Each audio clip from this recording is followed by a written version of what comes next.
السلام عليكم ورحمة الله وبركاته. إن الحمد لله وحده والصلاة والسلام على من لا نبي بعده. أعوذ بالله من الشيطان الرجيم. بسم الله الرحمن الرحيم. يا أيها الذين آمنوا اتقوا الله حق تقاته ولا تموتن إلا وأنتم مسلمون. يا أيها الناس اتقوا ربكم الذي خلقكم من نفس واحدة وخلق منها زوجها وبث منهما رجالا كثيرا ونساء واتقوا الله الذي تساءلون به والأرحام إن الله كان عليكم رقيبا. يا أيها الذين آمنوا اتقوا الله قولوا قولا سديدا يصلح لكم أعمالكم ويغفر لكم ذنوبكم ومن يطع الله ورسوله فقد فاز فوزا عظيما. সম্মানিত সভাপতি, আজকে বিশেষভাবে ডাকা এই সভায় আহত আলোচক মণ্ডলী এবং শ্রোতৃমণ্ডলী, সময় 20 মিনিট যথেষ্ট, অনেক সময়। সভাপতি খুব গুরুত্বপূর্ণ পরামর্শ দিয়েছেন। বড় মানুষের বড় কথা বারবার স্মরণে নিয়ে এলে আমাদের কল্যাণ হয়। ব্যক্তিগতভাবে কাউকে আক্রমণ করা উচিত নয়, আর ওই আক্রমণ ছাড়াও আরও অনেক কথা বলার আছে। সেই জন্যই ইনশাআল্লাহ তাআলা আজিজ আমরা আমাদের জিহবা, আমাদের ভাষা সংবরণ করব। আল্লাহ আমাদেরকে সকলকে সেই তৌফিক দিন, আল্লাহুম্মা আমিন। তবে যদি সভাপতি অনুমতি দিতেন যে না, ব্যক্তিগত আক্রমণ যাটা করা চলবে, তাহলে ব্যক্তিগতভাবে যারা আক্রান্ত হন পশ্চিমবাংলার মাটিতে বিশেষ করে, তাদের নিরিখে পোস্টমর্টম করার বহু অস্ত্র আমার পকেটে মজুদ ছিল। ইনশাআল্লাহ তাআলা আজিজ সে ব্যাপারে আমি সংযমী হব। আল্লাহর কাছে সংযম পালন করার জন্য তৌফিক প্রার্থনা করব, আল্লাহুম্মা আমিন। বিরোধিতা ভালো জিনিস নয়, তবে পৃথিবীতে যত অঘটন ঘটে কয়েকজন আলেমের ফতোয়া নিয়েই সেই অঘটনগুলো ঘটছে, এটাও সত্য নয়। শুধু এই কথাটুকুই যদি মনে করে যেতে পারেন, প্রভূত কল্যাণের অধিকারী হবেন। পৃথিবীতে প্রতিনিয়ত অসংখ্য অজাচার, অনাচার, বিশৃঙ্খলা, উশৃঙ্খলতা নিরন্তর ঘটেই চলেছে। কয়েকজন আলিম ফতোয়া নিয়ে, তৌহিদ নিয়ে, সুন্নাহ নিয়ে, সলাত নিয়ে, সিয়াম নিয়ে, দোয়া নিয়ে, জানাজা নিয়ে তাদের মধ্যে মতানৈক্য রয়েছে। এই মতানৈক্যগুলোই যে একমাত্র কারণ তা নয়, লক্ষ লক্ষ বিষয়ের পিছনে কিন্তু জড়িয়ে আছে। কিন্তু বিরোধিতার কৃমিকীট, বিরোধিতার বলয়, বিরোধিতার সেন্টিমেন্ট, বিরোধিতার কনসেপশন এমন একটা জিনিস যারা এই খেয়ে বেঁচে থেকেছে এটা আর ভুলতে পারে না।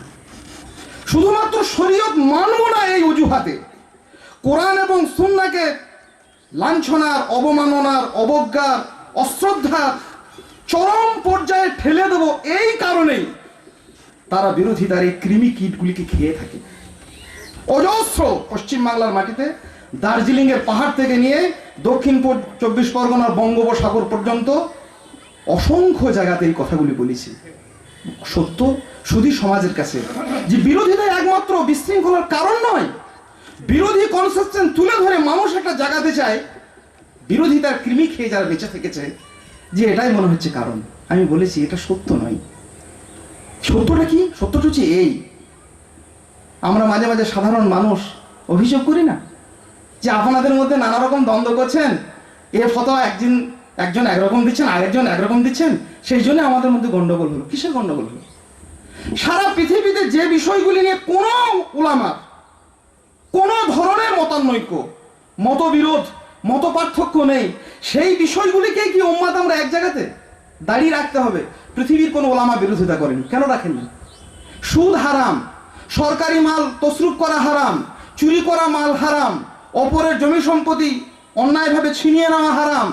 পৃথিবীর কোনো আলেম তো, মুসলিম তো দূরের কথা, হিন্দু, মুসলিম, বৌদ্ধ, খ্রিস্টান, জৈন, পার্সি সবাই তো একমত। কই এক হয়েছে? চালাকি করা, কোরআন এবং সুন্নাহ মানব না, তাদের মাসলাক মানহাজকে অবজ্ঞা করব, শুধু এই অজুহাত দেখিয়ে বিরোধিতার একটা বলয় তুলে ধরতে চায় অসংখ্য মানুষ। কেউ জানে না এটা, মানুষকে কেউ বুঝতে দিতে চায় না। সাধারণ মানুষ মনে করে আমরা এটা খুব চালাক। সেই জন্যই বললাম গ্রামে সেদিন একটা বাস স্ট্যান্ডে নামছি, ভদ্রলোক দেখা হলো, বীরভূমেরই কোনো একটি জায়গায় বোমাবাজি হচ্ছে, প্রচুর বিশৃঙ্খলা হচ্ছে। বলে ভাই আমাদের গ্রামে চরম অশান্তি। আমরা কেন অশান্তি কেন? গ্রামে তো অশান্তি লাগাচ্ছিলাম আমাদের 2-4 জন আলেম ফতোয়া দিয়েছিলেন কোরআন নিয়ে, সুন্নাহ নিয়ে, হাদিস নিয়ে, ফিকহ নিয়ে। ওনারাই তো গন্ডগোল লাগা, আমরা তো গন্ডগোল তো অন্য কারণ নেই। বোমাবাজি হয়েছে, লক্ষ লক্ষ মানুষ ঘর ছাড়া হয়েছে, হাজার হাজার মানুষ ইয়াতীম হয়েছে, শত শত লক্ষ কোটি মানুষ নিজেদের পাওয়া সম্পত্তি থেকে, প্রাপ্ত সম্পত্তির অধিকার থেকে বঞ্চিত হয়েছে। ফতোয়ার কারণে নয়, কোরআন সুন্নাহ অবমাননার কারণে। এটা একটা কারণ হতে পারে, সর্বাংশে নয়। এই সত্যটা মনে রাখবেন। ইনশাআল্লাহ তাআলা আজিজ, ঐক্য সংহতি আমাদের মধ্যে জোটবদ্ধতা গড়ে তোলার জন্য একাধিক পথ পদ্ধতি রয়েছে। আজকের সুধী সমাজ সেগুলিকে নিয়ে ভাবতে বসেছেন, এটা খুব ভালো লাগার কথা। আমি সংক্ষিপ্ত সময়ে 2-3-4টে পয়েন্ট বলি। সেই পয়েন্টগুলো হচ্ছে মতানৈক্যের প্রেক্ষাপট তৈরির কতগুলো কারণ, কেন আমরা ভাগ হয়ে যাই। যে মুসলিম জাতির জন্য আল্লাহ সুবহানাহু ওয়া তাআলা নবী এবং রাসূল প্রেরণ করলেন গোটা বিশ্ব মানবের জন্য, নবী এবং রাসূল প্রেরণের মূল উদ্দেশ্যই ছিল বিভক্তি নিরসন করা, লিয়াহকুমা বাইনাহুম ফীমা ইখতালাফু ফীহ, যাতে করে যারা মতানৈক্য করছে তাদের মধ্যে ঐক্যমত প্রতিষ্ঠিত করা। রাসূল নবীদের প্রেরণের মূল উদ্দেশ্যই ছিল বিভক্তি নিরসন করা। বিভক্তি নিরসনের মূল মন্ত্র নিয়েই যাদের পৃথিবীতে আগমন, তারা কোনো বিষয় নিয়ে এত মতপার্থক্যে জড়িয়ে যায় কেন? বিস্তীর্ণ আলোচনার প্রেক্ষাপট, খুব গুরুত্বপূর্ণ মঞ্চ, গুরুত্বপূর্ণ ব্যক্তিত্বের উপস্থিতিতে আমি 2-1টা পয়েন্ট বলছি। 1 নম্বর হচ্ছে বোধের বিপন্নতা। সঠিক জিনিস আপনি না বুঝলে হবে না, লোকের মুখে ঝাল খেলে হবে না, বুঝতে হবে। আল্লাহ সম্পর্কে, রাসূল সম্পর্কে, সুন্নাহ সম্পর্কে, কোরআন সম্পর্কে মৌলিক একটা যে ধারণা, গভীর একটা কনসেপশন সাধারণ মানুষের মধ্যে ব্যাপকভাবে জাগ্রত রাখতে হবে। নইলে অপরের কাছে একজন এলেন, দীর্ঘদিন পরে আবার একজন এলেন, আবার একজনের কাছে শুনলাম, এইভাবে হয় না। বোধ, আল্লাহ সুবহানাহু ওয়া তাআলা তার ক্ষমতা, তার ওয়াহদানিয়াত, তার রুবুবিয়াত, নবী মুহাম্মদ রাসূলুল্লাহ সাল্লাল্লাহু আলাইহি সাল্লামের পূর্ণাঙ্গ রিসালাত, রাসূল বলতে কি বোঝানো যায়, রাসূল বলতে কি মনে করতে হয়, রাসূলুল্লাহ সাল্লাল্লাহু আলাইহি সাল্লামের অবস্থান উম্মতের কাছে কতটুকু, কোন কাজ রাসূলের উদ্দেশ্যেই কেবলমাত্র রাসূলের দেখানো পদ্ধতিতেই করতে হয়, রাসূলের দেখানো পদ্ধতি বাদ দিয়ে করলে কি ক্ষতি হয়, এ সম্পর্কে একটা গভীর ধারণার বাতাবরণ না থাকা। দেখছেন না, রাসূল মাটির তৈরি না নূরের তৈরি? আমরা এক জায়গায় ডেবেটে গেলাম, ওই জায়গাটা হচ্ছে ওই তীরতলা বলে একটা স্টেশন আছে কাটোয়া, ওই পারে আজ ভগবানগোলা লাইনে যশোইতলা বলে একটা স্টেশনের ধারে। দীর্ঘ আলোচনার প্রেক্ষাপট, আমার বিষয় দিয়েছে রাসূল নবী নূরের না মাটির? আল্লাহ নূরেরই হলো। মুহাম্মদুর রাসূলুল্লাহ সাল্লাল্লাহু আলাইহি ওয়াসাল্লাম নূরের তৈরি। আপনার কি হচ্ছে? নূরের হোক, চিনির হোক, আর লোহার হোক, আর তামার হোক, আর সোনার হোক, আর মাটির হোক, আর পাথরের হোক, আর কাঠের হোক, আর আলোর হোক, আপনার কি হচ্ছে? কোনো পুলিশ অফিসার যখন আমাদেরকে ধরতে আসে, অথবা কোনো নির্দেশ দিতে আসে, সক্রিয় কোনো আধিকারিক যখন আমাদের গ্রামে আসে কোনো জিনিসের প্রস্তাবনা নিয়ে, আমরা কি জিজ্ঞাসা করি? হাইকোর্টের কোনো ব্যারিস্টার যখন আমাদের বিচার করতে বসেন অথবা রায় দিতে বসেন, আমরা কি এই বিচার করতে বসি যে লোকটা কি খেয়ে এসেছে গো, কি প্যান্ট পরে এসেছে গো, কি জামা পরে এসেছে গো? ওটা আমার দেখার বিষয় নয়। বিষয় হচ্ছে তিনি কি জন্য এসেছেন। রাসূল এসেছিলেন আমাদেরকে আদেশ করতে, রাসূল এসেছিলেন আমাদেরকে নিষেধ করতে, রাসূলুল্লাহ সাল্লাল্লাহু আলাইহি সাল্লাম এসেছিলেন আমাদের কাছে ইবাদতের ধরন, করণ, টেকনিক, পদ্ধতি, প্রথা জানিয়ে দিতে, ইত্যাদি ইত্যাদি। সোনার হলে কি আর উপর হলে আপনার কি হলো? এই ধরনের বোধগুলো যতক্ষণ পর্যন্ত সঠিক বোধ, সঠিক আকীদা এবং স্বচ্ছ বিশ্বাস আমাদের কাছে গভীর না হচ্ছে, ততক্ষণ মতানৈক্যে আমরা জর্জরিত হয়েই থাকবো, প্রকৃত ঐক্যের সন্ধান আমরা পেতে পারি না। 2 নম্বর একটা কারণ আছে, উৎসগত ভিন্নতা। গঙ্গা নদী তৈরি হয়েছে ওই গঙ্গোত্রী হিমবাহ থেকে। ভূগোলে পড়েছি গঙ্গার পানি খুব স্বচ্ছ। কাটোয়ার ঘাটে গিয়ে দেখছি স্বচ্ছ তো দূরের কথা, মরা ভাসছে, দুর্গন্ধে ভরপুর। আমি গঙ্গার পানি স্বচ্ছ করেছিলাম যে কাটোয়ার ঘাটে দুর্গন্ধে তো ভরপুর হয়ে আছে, পানিটা স্বচ্ছতা হারিয়ে ফেলেছে। আসলে ভূগোলের পণ্ডিতরা যে গঙ্গার পানিটা বলেছিলেন সেটা গঙ্গোত্রী হিমবাহ উৎস মুখ থেকে নির্গত পানিটার কথা বলেছিলেন। এতটা রাস্তা আস্তে আস্তে আস্তে আস্তে কত দুর্গন্ধ, কত মরা, কত নর্দমা, কত আবর্জনা জড়িয়ে পড়েছে বুঝতে পারেনি। ঐক্য হবে ওইখানটাতে। পবিত্র কোরআন এবং সুন্নাহ, রাসূলুল্লাহ সাল্লাল্লাহু আলাইহি সাল্লামের উৎসমুখ নির্দেশ করছেন ঐক্যের, সত্যের, হকের, যথার্থতার, তারাক্তু ফিকুম আমরাইন, দুটি জিনিস, পবিত্র কোরআন এবং সুন্নাহ। তা বাদ দিয়ে আমরা যখন খুঁজতে গেছি অন্য জায়গাতে, অন্য মানহাজে, অন্য দলে, অন্য মতাবলম্বীদের কাছ থেকে, তখন আর পাইনি। ভাগাড়ের গোশ খেয়ে মরছে গোটা সমাজ, সোসাইটি, ভাগাড়ের গোশ খেয়ে। গত বছর এপ্রিল মাসে দেখলেন না, নারকোলডাঙ্গার ভাগাড়ে গরু, শুয়োর, কুকুর, জানোয়ার, অন্যান্য পশু, এদের মাংস পচা রয়্যাল হোটেলে, গ্রেট ইস্টার্ন হোটেলে, ওই আপনার আরসালানে, ওই গ্রেট ওবেরয়ে বিক্রি হয়ে গেল। কলকাতার পুলিশ নিদান দিলেন যে আপনারা মাংস খাবেন, অন্তত দেখে খান। কি দেখবো গো? বলে দেখেন কোথা থেকে জবাই হচ্ছে।